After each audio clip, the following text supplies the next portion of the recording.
మీరు last election అప్పుడు operation గరుడ అనేది ఒక సంచలనం క్రియేట్ చేశారు. ఎలక్షన్ ముందు కాదు, అది ఎలక్షన్ ఇంకా 2 years ముందే ముందే అదే నేను అంటే జరగబోయేది భవిష్యత్తు ముందే చెప్పేశారు మీరు. భవిష్యత్తు కాదండి, అది కాన్స్పిరసీని నేను అందంగా టేబుల్ మీద చెప్పేశారు. ఓకే, తర్వాత నిజం ప్రోగ్రాంలో ఇది జరగబోతుంది, జగన్మోహన్ రెడ్డి సీఎం అయితే ఇలా జరగబోతుంది అనేది కూడా చెప్పారు. విజువల్స్తో సహా చూపించారు. సో అదే జరుగుతుంది అనేది కూడా మీ అభిప్రాయం? నా అభిప్రాయం ఏంటి, మీ అభిప్రాయం కదా, అందరి అభిప్రాయం. మరి నా అభిప్రాయం ఏముంది, అది నేను చెప్పిన తప్పైతే నువ్వు చెప్పిన తప్పు అని చెప్పొచ్చు. సరే, ఓకే. ఇప్పుడు రాబోయే ఎలక్షన్కి మీ ప్లాన్ ఆఫ్ యాక్షన్ ఎలా ఉంటుంది? ఏదన్నా అనుకున్నారా? నాకు వార్నింగ్ ఇచ్చినాక నేనేమనుకుంటాను, నాకు వార్నింగ్ ఇచ్చారు కదా, నీ పని నువ్వు చేసుకొని. సో నా టైం వచ్చినప్పుడు చెప్తా. ఓకే, ఉండొచ్చు అయితే. అది కాదండి, నా గ్రౌండ్ వర్క్ నేను చేస్తున్నాను కదా. ఓకే, నా గ్రౌండ్ వర్క్ నేను చేసుకుంటా కదా. నేను సమాజాన్ని వదిలిపెట్టి పోయేవాడిని కాదు, ఓకే, సమాజంలో జరుగుతున్న చెడుని వదిలేవాడిని కాదు, మంచి ముసుగులో చెడు చేయాలనుకున్నా వదిలేవాడిని కాదు. ఉండవల్లి గారి మీద ఎందుకు అంత తీవ్రమైన వ్యతిరేకత? వాళ్ళు చాలా ప్రమాదకరం అండి సమాజానికి, చాలా ప్రమాదకరం. వాళ్ళు ఏ రాజకీయ పార్టీకైనా ప్రమాదకరమే. ఓకే, వాళ్ళ ఉనికిని తెలియజేయడానికి వాళ్ళు ఎంత దూరమైనా వెళ్తారు. ఇప్పుడు మనం సింపుల్గా ఆలోచిద్దాం. నేను ఆ పేరు ఎత్తను, మీరు ఎత్తారు కాబట్టి చెబుతున్నా. ఆ చెప్పేది కూడా మీరు ఎత్తిన వ్యక్తి పేరు గురించే నేను చెప్పేది కూడా. నేనైతే ఆ పేరు ఉచ్చరించను. ఓకే, ఎందుకంటే రాజశేఖర్ రెడ్డి గారు లాంటి పవర్ఫుల్ లీడర్ ఉన్నప్పుడే రామోజీరావు గారిని ఏమి చేయలేకపోయాను. నీ ఉనికిని, నీ ప్రస్థానాన్ని ఫర్దర్గా కంటిన్యూ చేయడానికి నీకు వానప్రస్థం అనేది ఒక అబద్ధం, నువ్వు సృష్టించుకున్న ఒక అబద్ధం. నువ్వు ప్రజాక్షేత్రంలోకి రావడానికి నువ్వు చేసే విశ్వ ప్రయత్నాల్లో రామోజీరావు గారు అంటే ఎవరికైతే పడదో ఆ శక్తులతో చేతులు కలిపి నువ్వేదో సాధించావని వెర్రవీగుతున్నావు. ఆయన పడుకున్నప్పుడు ఏంటి, మన శరీరంలో కొన్ని కణాలు చచ్చిపోతాయి, అవి రాలిపోతుంటాయి, అంతకుమించి ఏమీ జరగదు. ఇంకోటి, నీ ప్రెస్ మీట్లు నువ్వు చెప్పేదంతా కూడా బూతు, నువ్వు నిజం కాదు, నువ్వు అబద్ధంలో ఒక నిజాన్ని చూపించాలని ఒక భ్రమలో ఉన్నావు. ప్రజలంత అమాయకులు కాదు. నువ్వు ఎవరి తరఫున ఉన్నావో, ఎవరి కోసం ఏం ఆశించి పనిచేస్తున్నావో సమాజానికి బాగా తెలుసు. కాబట్టి నువ్వు ఎన్ని యాషాలు వేసినా ఏంటి, రామోజీరావు గారి పడుకున్నప్పుడు ప్రతి మనిషికి శరీరంలో కొన్ని కణాలు చనిపోయి రాలిపోతుంటాయి.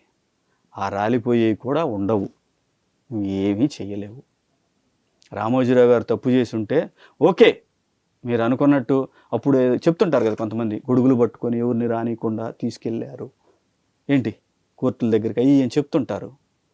ఒకవేళ తప్పు చేసి ఉంటే అలాగైనా సరిదిద్దుకునేవాడుగా, అంత జ్ఞానం లేని వ్యక్తి అయితే కాదుగా. ఎవరు కేసులు పెట్టకుండా అట్లయితే రామోజీరావు గారు ఇల్లీగల్గా ఒక వ్యాపారం చేసినట్టయితే 32 కేసులు ఉన్నటువంటి నీ మిత్రుడి కుమారుడు, నువ్వు దైవంగా భావించే మిత్రుడి కుమారుడు ఒక ముఖ్యమంత్రిగా ఉండొచ్చా? నువ్వు ఏనాడైనా ప్రశ్నించావా? నీకు రాజ్యాంగం పట్ల, చట్టం పట్ల ఎంతో నిబద్ధత ఉన్న వ్యక్తివి. ఆయన మీద కేసు లేదు, నువ్వు పెట్టావు.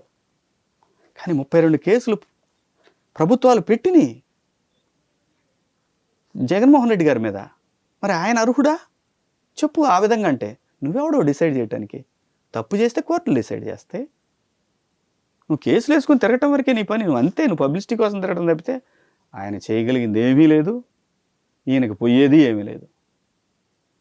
ఓ సింహాన్ని భయపెట్టాలని ప్రయత్నం చేస్తున్నావు, ఊపుతున్నావు.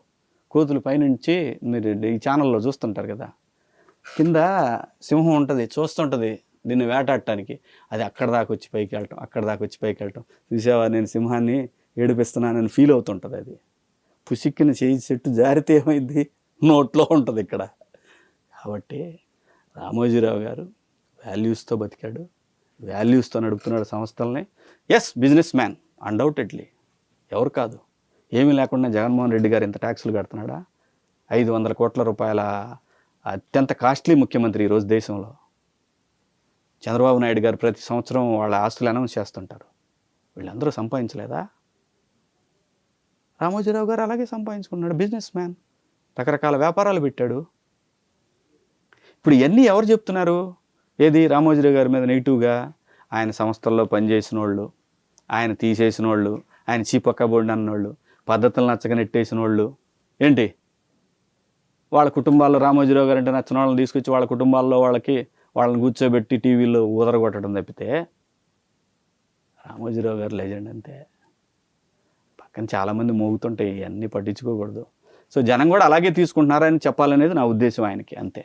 జగన్మోహన్ రెడ్డి గారి ఆలోచనలు కావచ్చు, గ్రాఫ్ 1 by 1 తప్పులు అని అంటే ఎలా చెప్తారు ఈ 4 సంవత్సరాలకు సంబంధించింది? కంపెనీలు వెనక్కి పంపించటం, ఓకే.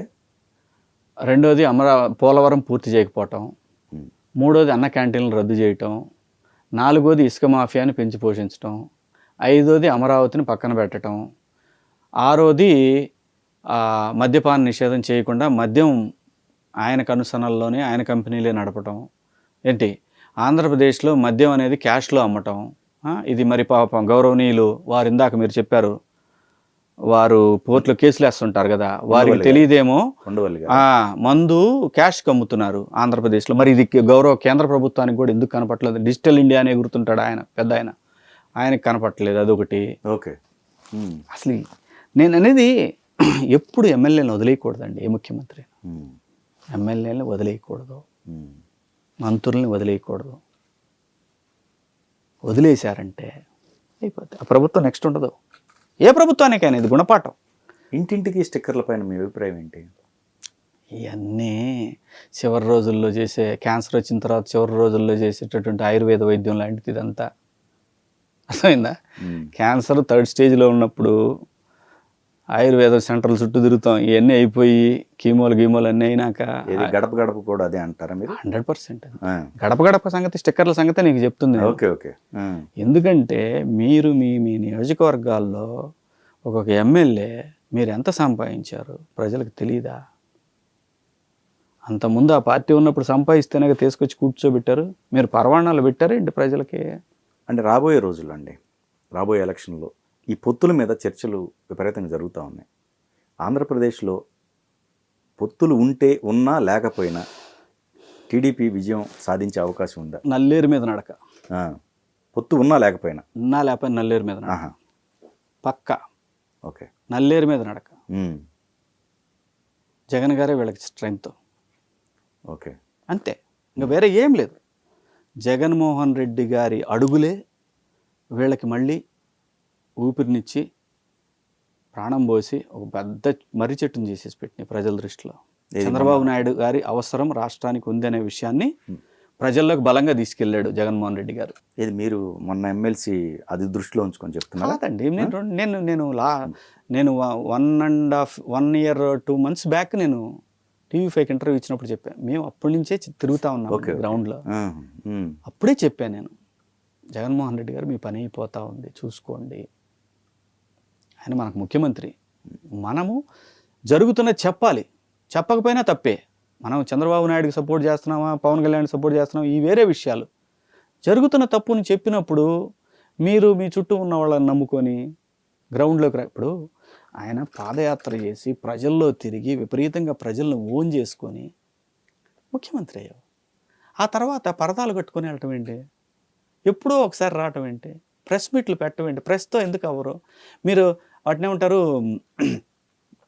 మన అఖిలపక్ష సమావేశాలు పెట్టరు, రాజకీయ నిర్ణయాలు తీసుకున్నట్టు ప్రజలను ఇన్వాల్వ్ చేయరు, ప్రజా సంఘాలను ఇన్వాల్వ్ చేయరు. ఈ చంద్రబాబు నాయుడు గారు మైనస్, ఇది చాలా తప్పు. అది